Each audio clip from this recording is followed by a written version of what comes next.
السلام علیکم ورحمۃ اللہ وبرکاتہ۔ بسم اللہ الرحمن الرحیم والصلاة والسلام علی رسولہ الکریم۔ ہم نے پچھلے سبق میں سورہ فاتحہ کی اجرا کیا تھا۔ اس میں ہم نے صلہ میم الجمع، لفظ صراط کے اصول سیکھے تھے، اور ملیکی اور مالکی یوم الدین کے اصول بھی سیکھے تھے۔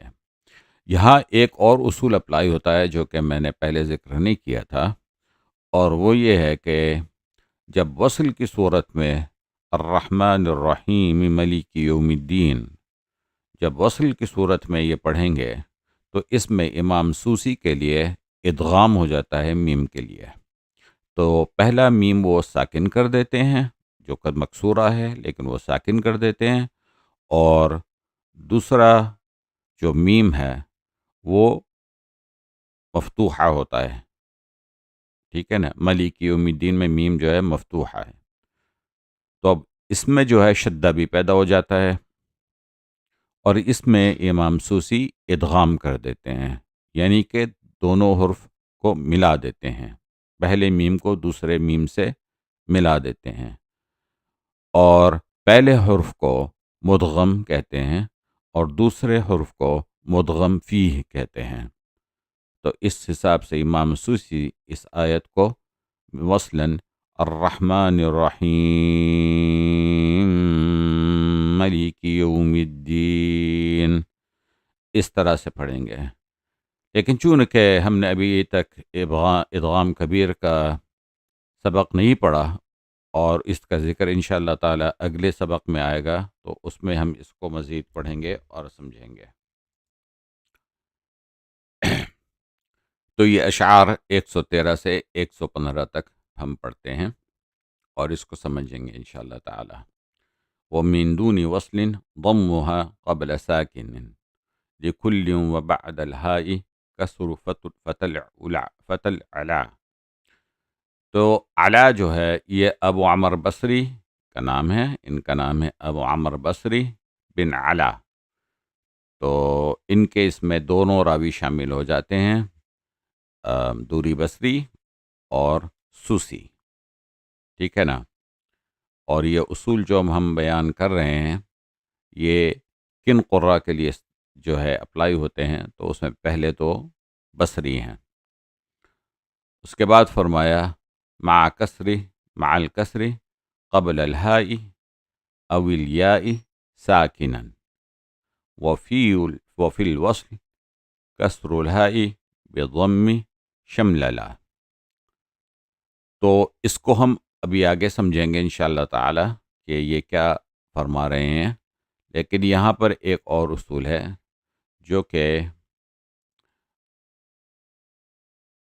امام شاطبی نے ہر قاری اور راوی کے لیے ایک حرف رموز کے لیے استعمال کیا ہے، لیکن امام شاطبی نے کمبائنڈ رموز بھی استعمال کیے ہیں، یعنی کہ 2 یا 3 قراء یا راوی، ان کے لیے بھی ایک مقرر کر دیا ہے رموز۔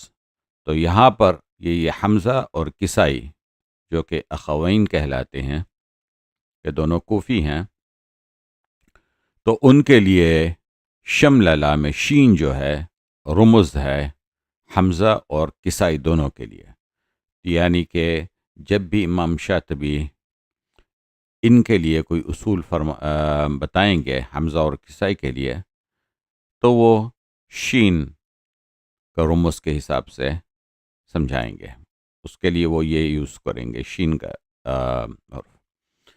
اس کے بعد فرمایا کما بہم الاسباب ثم علیہم القتال وقف لکل بالکسر مکملا۔ تو یہاں پر اب ہم سمجھتے ہیں انشاءاللہ تعالی کہ ان اشعار کے کیا مطلب ہے۔ سب سے پہلے تو یہ اشعار، یہ اصول جو بیان کیے ہیں ابو عمر بصری اور حمزہ کسائی کے لیے، تو یہ اصول صرف اور صرف میم الجمع غائب مذکر کے لیے استعمال ہوتے ہیں، جو کہ قبل ساکن حرف کے ہوتے ہیں، ٹھیک ہے نا، جس میں میم جو ہے قبل ساکن حرف ہے، اور اس کی شرائط یہ ہیں کہ ہا سے پہلے حرف مکسورہ ہو، یا ہا سے پہلے یا ساکینہ ہو، جیسے کہ یہاں پر بیہم الاسباب، تو میم سے پہلے، ہا سے پہلے کا حرف جو ہے با ہے، تو با کا مکسورہ ہے، تو یہ اصول اپلائی ہوگا، ٹھیک ہے نا۔ اور اس طرح سے یوفیہم اللہ، تو اس میں یوفیہم اللہ میں یا ساکینہ آ جاتا ہے ہا سے پہلے، ٹھیک ہے نا، تو یہ اصول یہاں پر بھی اپلائی ہوگا، دوسری شرط میں یہ یوفیہم اللہ دوسری شرط میں آ جاتا ہے۔ یہ اصول نمبر 4 یہ ہے کہ یہ اصول صرف اور صرف میم الجمع غائب مذکر کے لیے استعمال ہوتا ہے، اور علیکم الصیام انتم الاعلون، اس میں یہ اصول استعمال نہیں ہوگا، یہ اپلائی نہیں ہوگا۔ اور آپ نے یہ بھی نوٹس کیا ہوگا کہ یہ اصول جب آتا ہے جب میم ساکن کے بعد میم الجمع کے بعد ایک ساکن حرف ہو، جیسے بہم الاسباب میں حمزۃ الوصل ہے تو یہ ساکن ہو گیا، علیہم القتال میں ساکن حرف آ گیا میم کے بعد، تو یہ اصول اپلائی ہوگا، ٹھیک ہے نا۔ اور اس کے بعد یوفیہم اللہ، اس میں بھی حرف ساکن آ گیا، اللہ کا فرسٹ جو الف ہے وہ حمزۃ الوصل بن جاتا ہے، یہ اصول اپلائی ہوگا۔ اس سے پہلے جو ہم نے پڑھا تھا پچھلے اسباق میں، اس میں جو ہے میم الجمع کے بعد ساکن حرف کا نہیں پڑھا تھا، اب یہاں پہ ساکن حرف کا پڑھیں گے جب میم الجمع کے بعد ساکن حرف آئے تو اس کا مطلب یہ بھی ہوا اس سے کہ علیکم الصیام یا انتم الاعلون، یہ اصول اس میں اپلائی نہیں ہوگا، کیونکہ یہ ہم یعنی کہ میم الجمع غائب مذکر نہیں ہے، تو یہ اصول ان کے لیے اس طرح کے کلمات میں یہ اصول جو ہے اپلائی نہیں ہوگا، ٹھیک ہے نا۔ تو ابھی اس حساب سے دیکھتے ہیں اس کو امام شاطبی کیا فرما رہے ہیں۔ تو سب سے پہلے تو مثال ہے بہم الاسباب، اور دوسری مثال ہے یوفیہم اللہ، ٹھیک ہے۔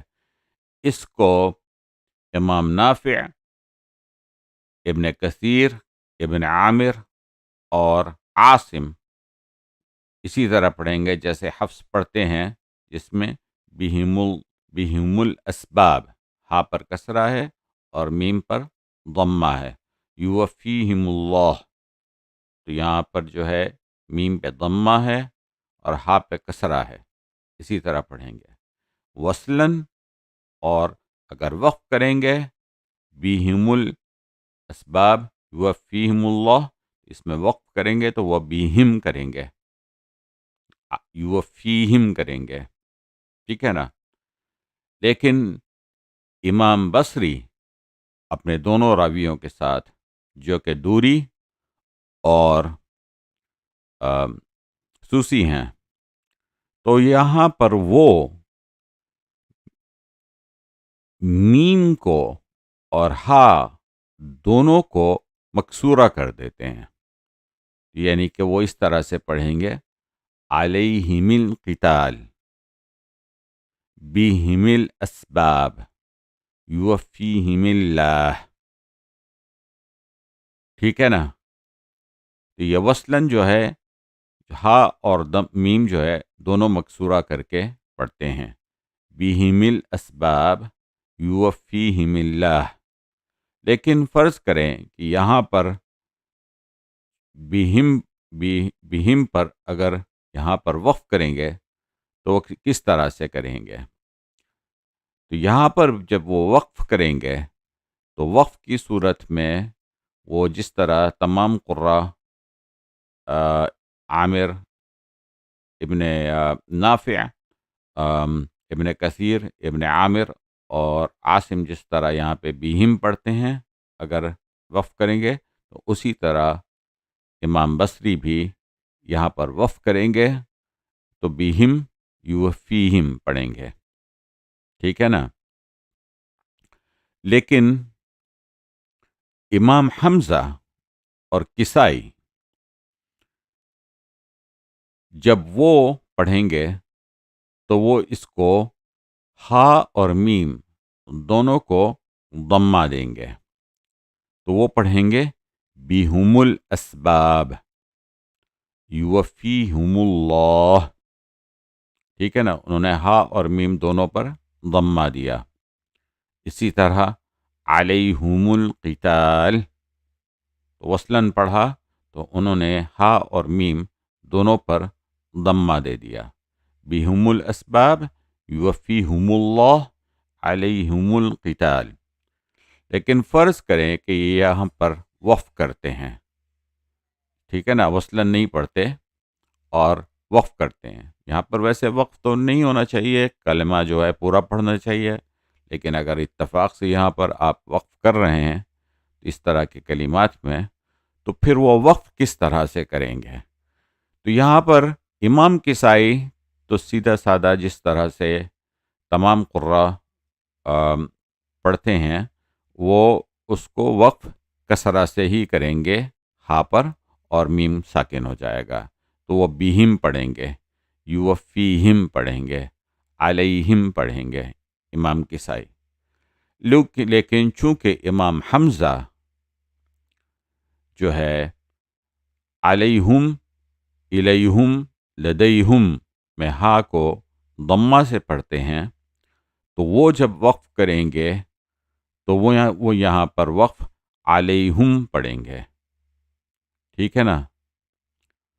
لیکن کلمہ بیہم میں وہ اسی طرح پڑھیں گے جس طرح سے تمام قراء پڑھ رہے ہیں۔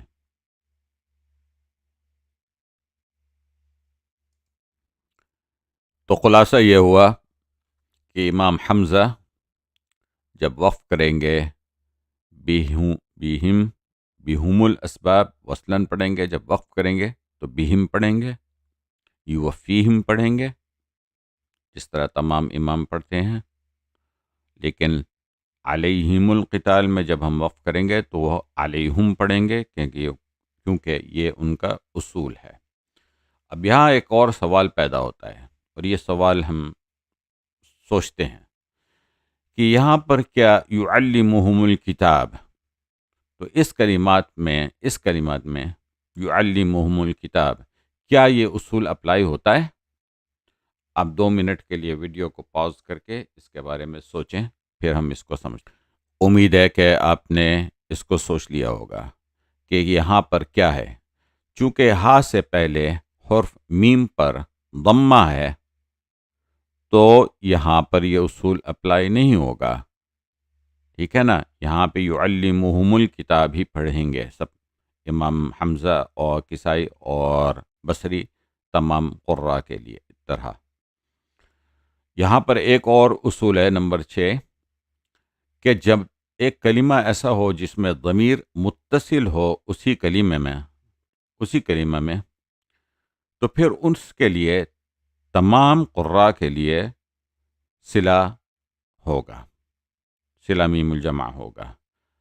مثال کے طور پہ انلزمکموہا، سمیتموہا، فاتخذتموہ، یہاں پر سب کے لیے صلہ ہے، کیونکہ ضمیر جو ہے وہ اس کلمہ میں متصل ہے، اسی کلمے میں ہے. تو یہ یہاں پر ہمارا میم الجمع کا تمام اصول جو امام شاطبی نے بیان کیے ہیں ختم ہوئے. اس کے بعد انشاءاللہ تعالی باب ادغام الکبیر ہم پڑھیں گے اور اس کو سمجھیں گے. السلام علیکم ورحمۃ اللہ وبرکاتہ.